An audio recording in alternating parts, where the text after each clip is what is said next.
Welcome to the Sri Lankan Understanding, a platform on which we explore the past, present, and potential for the future of Sri Lanka, an island nation in the Indian Ocean, which has experienced much over several centuries. Our topic for discussion today is the process of finding humanity in a digital age. Our guest today is the founder and CEO of Good People, Harinda Fonseka. Thank you very much, Harinda, for joining us. When we talk about the whole process of finding humanity, and I'll come to that in a short while, but when we look at social cohesion, social activity, coming together, collaboration, what are some of the earliest forms that we can find in Sri Lankan society? So, before I add to that question, I would like to start from a global perspective. Margaret Mead, an anthropologist, when she was asked what are the earliest signs of civilization, the student who asked that question was expecting she might talk about fire or fish hooks or agriculture. And one of the examples that she gave was that a broken femur bone that has healed. The reason why she talked about that is because that means in the animal kingdom, if you break a bone, especially your femur bone, you're going to be pretty much hunted and killed. That meant that some other person took the time to care and bring food and make sure that person was safe. So we have seen these types of collaborative action, coordination, helping each other for thousands of years. Now, if you look at the local context in terms of Sri Lankan culture, Sri Lankan society, we understand Shramadana. Shrama means labor, Dana means offering. Gift of labor also, some might say. So in terms of Shramadana, we know that it has been happening from a localized context, mostly because of how societies were structured back then. We understand the Dunbar number. Dunbar is a anthropologist, British anthropologist who talked about the human capacity to hold meaningful relationships and connections with each other would be roughly about 150. So societies were pretty much organized within those constraints, and Shramadana was useful in those settings, because if you have a family that is going through some hardship or need to fix their house or a road, they will all come together, address that in a manner that it is comprehensively resolved. Now, we see that with the evolution of our systems and managing of our resources, these things have evolved. We have been exposed to the open democracies, and in a way that systems were introduced to create a fair and equitable society for all. Of course, there are lots of gaps in those things, which we see. A lot of bureaucracies have emerged, which create lots of delays and lots of gaps. But if you look at coordination and collaboration within the Sri Lankan context, it's not new. We also know about Dayaka Sabhas that was tasked with the responsibility of making sure that the resources and the needs are met within the temple boundaries and the activities, as well as Vava Sabhas. They were in charge of ensuring the irrigation system for those communities were maintained. Now, one of the examples that I would like to raise here is the Yoda Ala. The Yoda Ala, which was constructed about 1,500 years ago, the purpose of that was to transport water from Kalawava to Tisavava. Now, one of the things that we should actually look at that, aside from the engineering, geoengineering marvel, the fact that they have managed to have a precision gradient of 6 inches for every mile, which is fantastic. To this date, a lot of the engineers are unable to understand how they managed to achieve that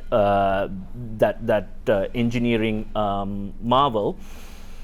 Aside from that, if we look at that entire concept, they managed to make sure they fed other small mini water catchments along the way, nourishing the soil along the way, making sure there was enough water for the agriculture, humans as well as animals. So I think there are ample examples within Sri Lanka also that we can learn on how we can effectively and efficiently distribute resources.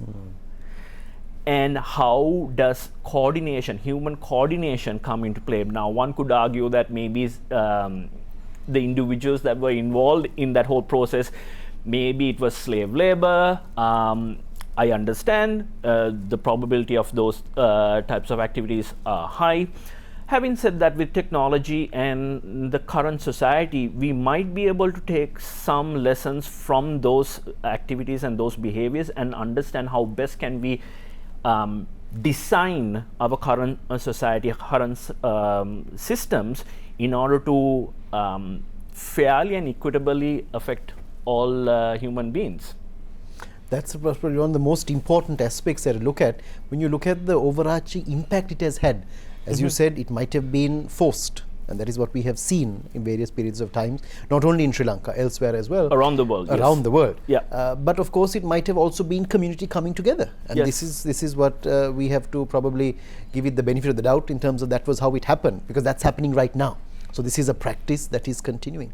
If we look at the period coming up to the present times, the more recent times, what have we seen? How have we seen it evolving? So in the last 100 years, we've seen lots of labor movements around the world, non-violent resistance towards colonizers, the independence movements, civil rights, and more recently we have seen the farmers protesting in some of the countries, as well as we see every day whenever there's a natural disaster, communities are coming together to address these issues. The tsunami incident as well as the pandemic.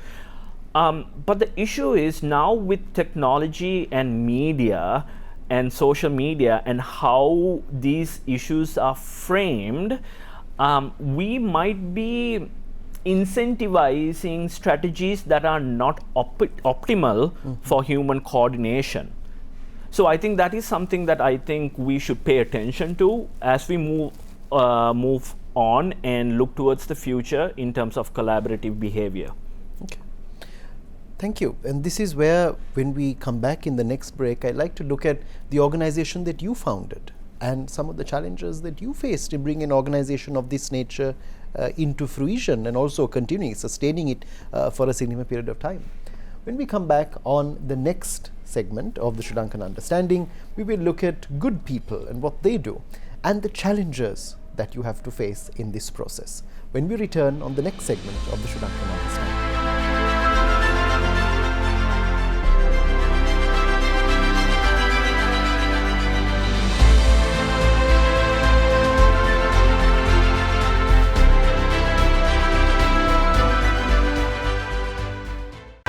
Welcome back to the Sri Lankan Understanding.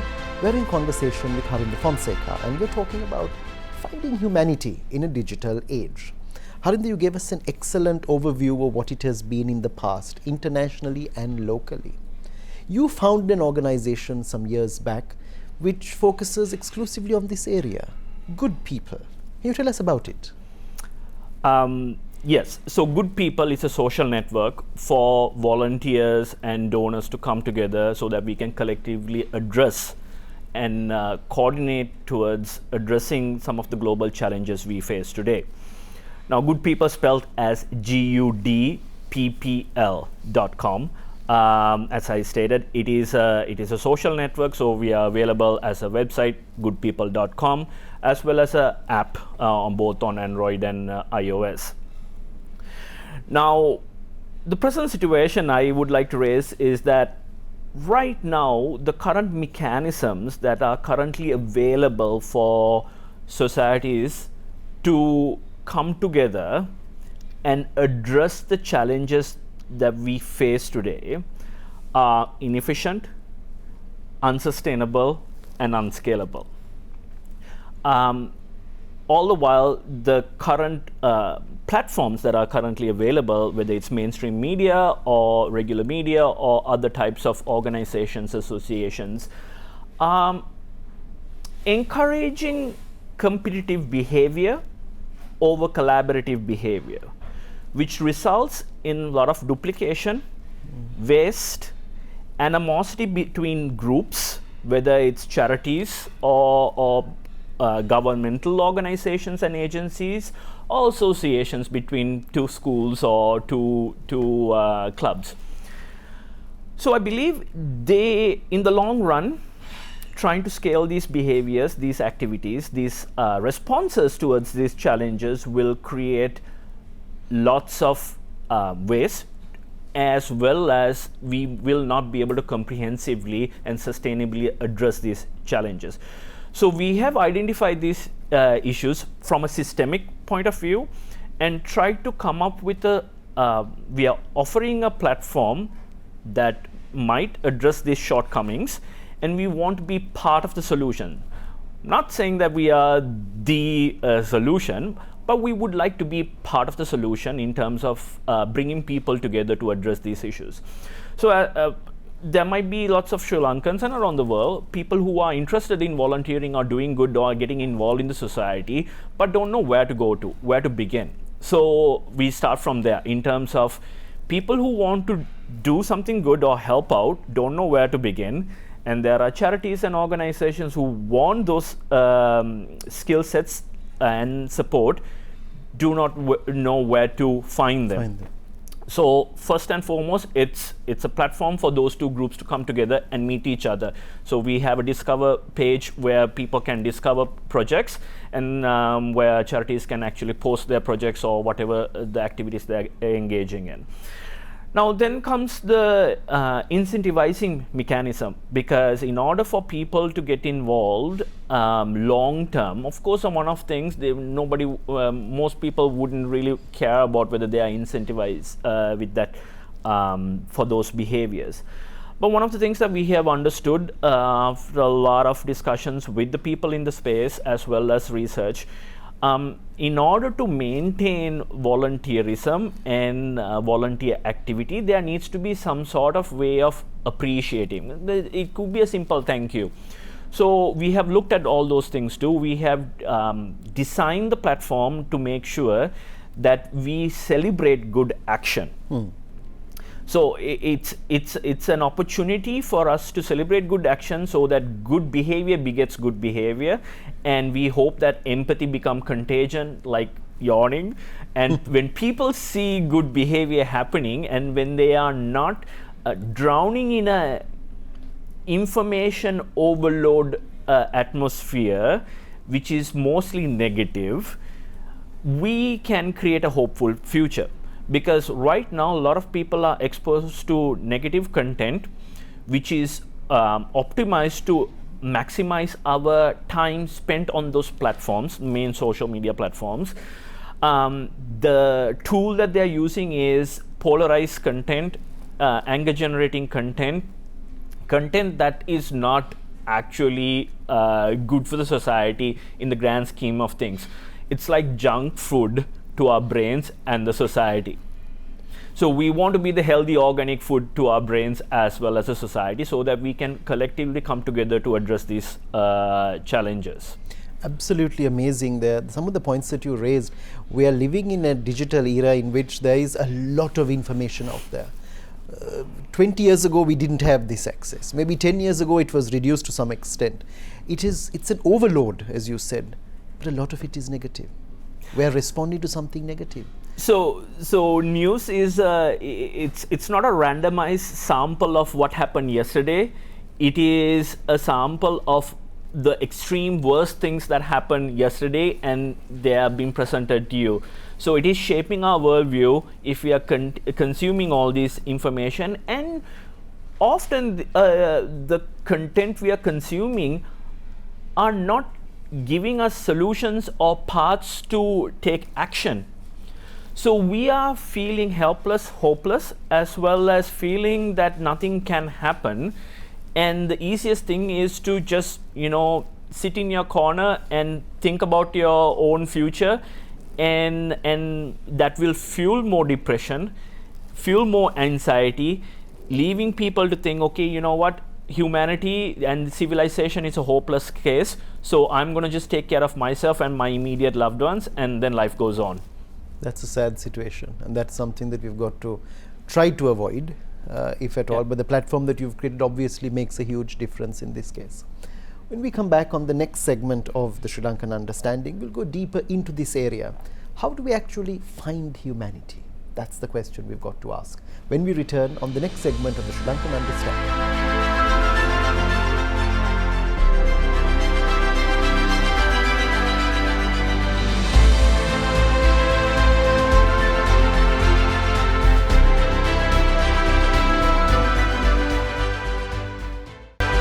Welcome back to the Sri Lankan Understanding.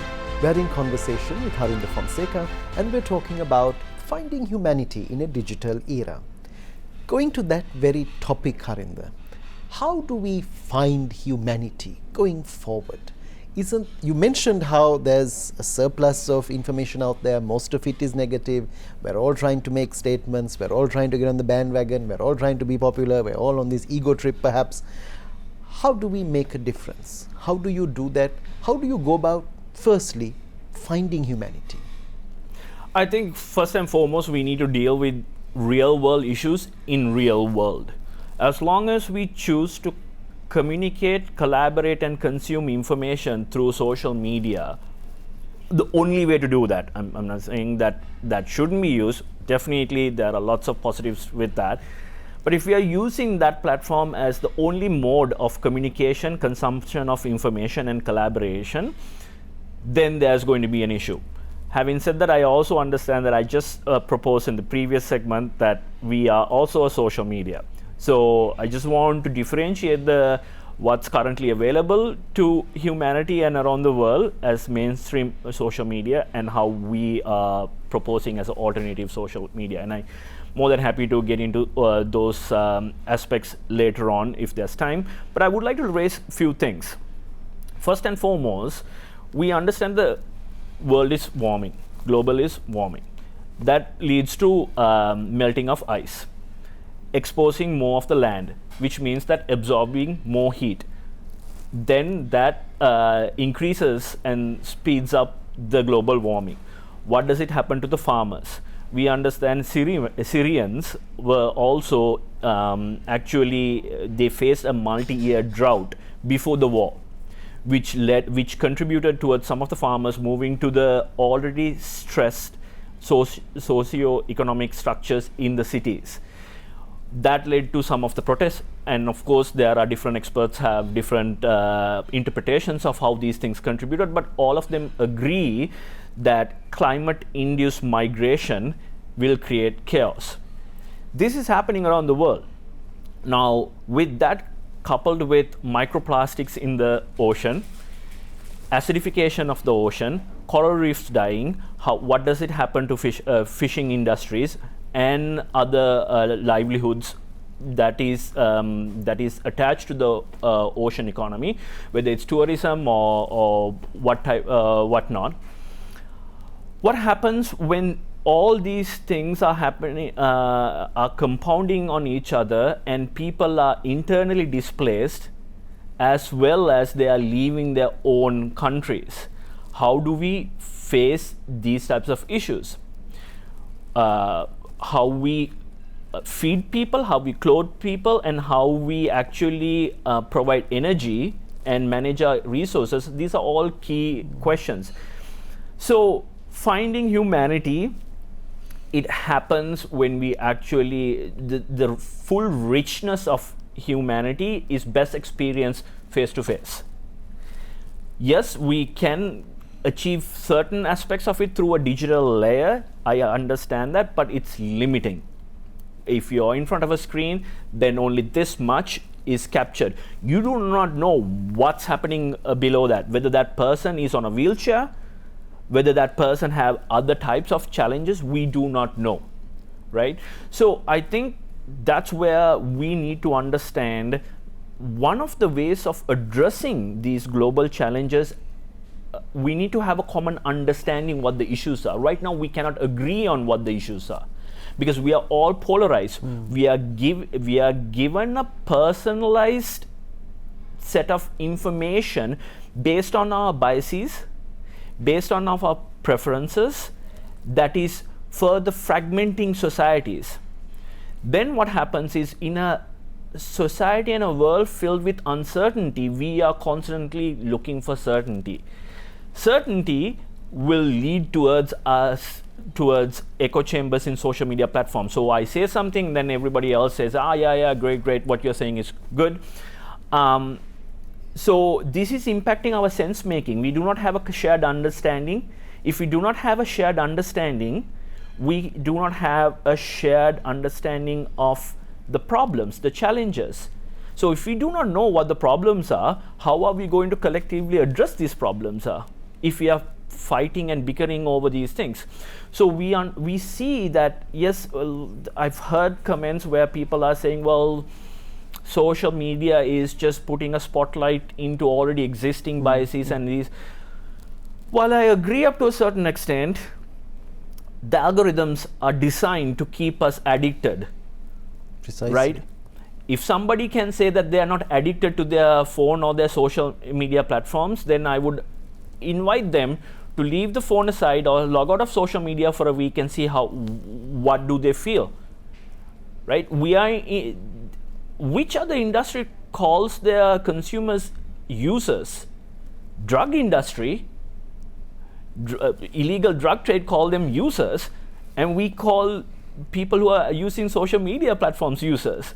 We are addicted. This is a mass scale addiction. This is a big issue in the next 10 years. If we do not address these issues and have an open and respectful dialogue in a meaningful manner, we will not be able to address these issues in a timely manner. We might address it, we might tinker around these issues, but we won't be able to have a sustainable and comprehensive solution to most of these issues. One example I can raise to give this as an example. Imagine Team A and Team B. Team A has 100 people and Team B has 10 people. Both groups go and clean the beach. Team A posts their content on social media. Team B also posts their content on social media. Because Team B has 10 people, they have only 10 people tagged to that. Virality will be lower compared to the Team A.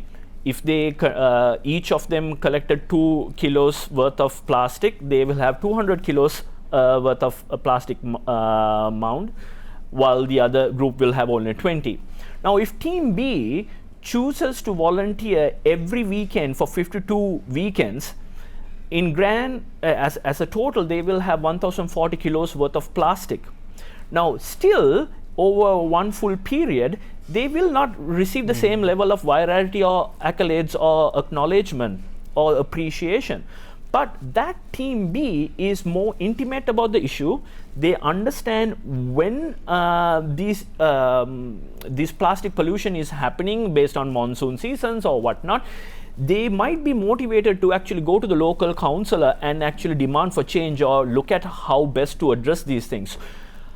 While the Team A might be able to secure funding, grant funding, get sponsors for that behavior. I'm not saying that behavior is bad. I'm just saying that both types of behaviors are needed so that we can collectively approach these challenges. This is where there is much that can be done. This is the thing that comes out of everything that you've been telling us so far, Harinda, and also from the work that you've been doing. There is massive potential. We are not at a rate of saturation. People can be doing a lot more. We can be reaching out more. We can be helping out more. We've got to just be mindful of how we do it, what we do, what are the platforms that we use, what is giving us contentment or satisfaction or some degree of joy. What is it? That is what we probably got to re-examine once again and try to ask ourselves, are we going in the right direction? And I guess in time to come, the digital era is going to explode even further. We're going to go deeper into it. As you said, we can't live without our phones, let alone a week. Can we go a day? When you go into a building and your phone is kept at the security point, maybe you're always thinking, could I have gotten a missed call? Could I have gotten a message? I need to check that. I've missed something. The anxiety is rising. Exactly. This is a huge problem that we're facing. And this is where we need to stop and ask ourselves, technology, is it going to help us, or are we helping technology? Are we feeding into that whole process there? As you said, users. Let me add to that quickly. Do we want a future where it's technology-led humans or human-led technology? Absolutely. Absolutely. We need to ask these questions, these fundamental questions, because we are at this intersection and we need to make sure that where we are heading as a society, and in order to do that, we need to be able to have collective sense-making, collective understanding, so that we can actually collectively come together to address the issues that we face in the society as well as the world at large. So true, so true. Thank you very much, Harinda, for joining us. Thank you for sharing your views and for giving us the trajectory, looking at internationally and also nationally, but also giving us food for thought, things that we should be thinking about. That was our session on the Sri Lankan Understanding, where we explored the process of trying to find humanity in a digital era. Join us again next time on the Sri Lankan Understanding, when we focus on another aspect of this island nation. We look to the past, we look to the present, and we look at the potential for the future on our next episode of the Sri Lankan Understanding.